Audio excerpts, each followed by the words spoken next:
Hey, what's going on? It's Dean. Today I'm going to show you how to add a rotary tool to your laser in the event that your laser did not come with one. Stick around.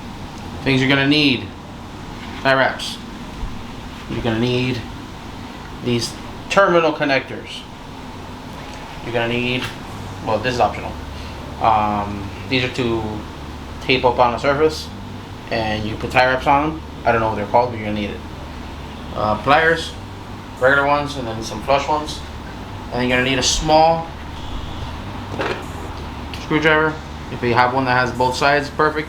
Some screws are flat, some screws are Phillips. And essentially this is how the installation is gonna look when you're done. There's my Y-axis. There's the place where I'm trying to cable manage. Alright, so you're gonna want to start off by going to your panel on this side. Right here, that's where all the important stuff is equipped for the laser itself. You're gonna want to get your triangle key. Make sure you put it in. Undo the lock.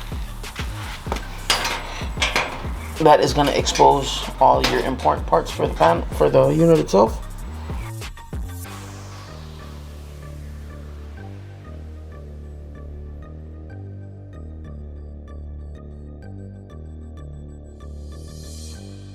Read the stickers on here. They have the Y-axis and then the X-axis labeled. So this is power, and then I guess these three are data. These three are data.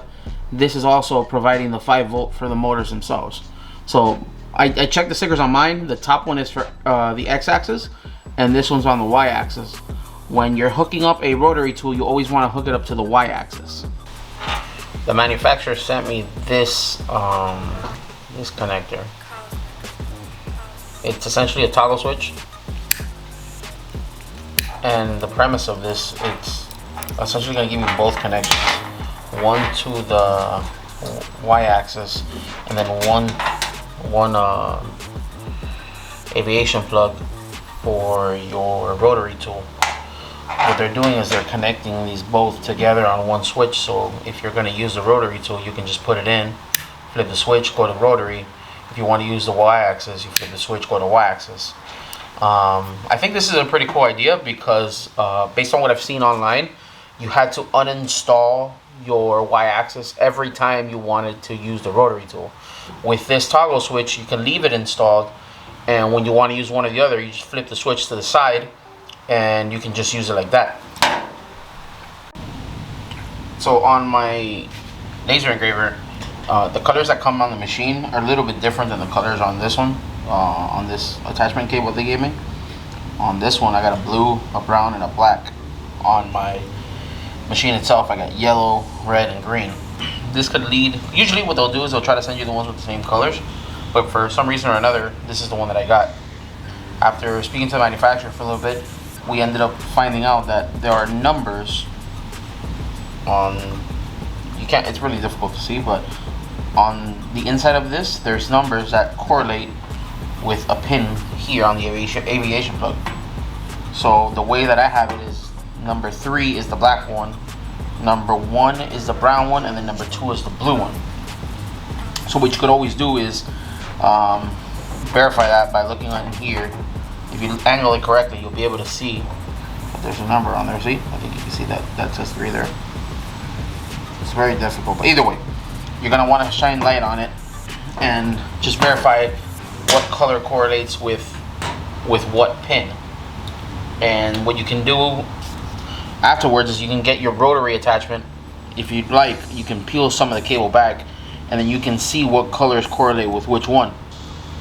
And then all you have to do is match them. On the back of the rotary tool, they'll have a similar pin to this one, but the socket, the one that gets plugged into, then what you're going to want to do is you're going to want to look at the numbers on the back and then match 3 with 3, 2 with 2, 1 with 1. On my rotary tool, if you look at this right here, again we discussed that 3 equals black, 1 equals brown, and 2 equals blue.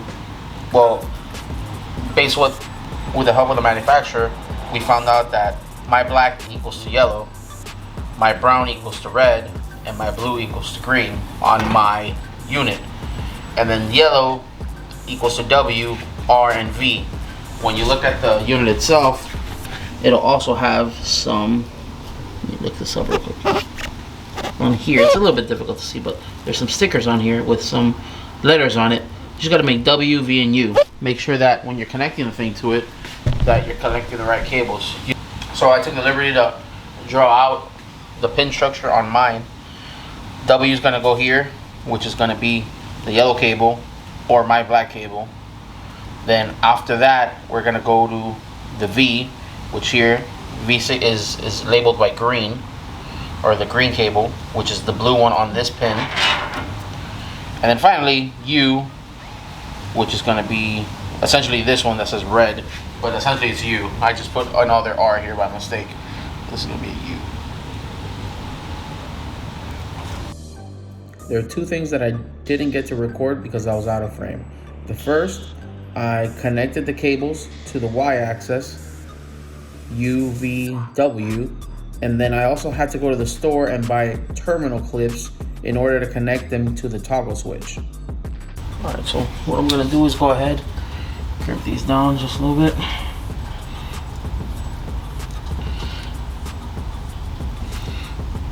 That way I don't ruin the original connection. I don't have to do anything. I could always just take it off afterwards. We got that down, snug it in, everything's connected. What can we do to make our lives easier, to access this a little bit easier? Have to come back later and somehow get some cable or something to elongate this just a little bit.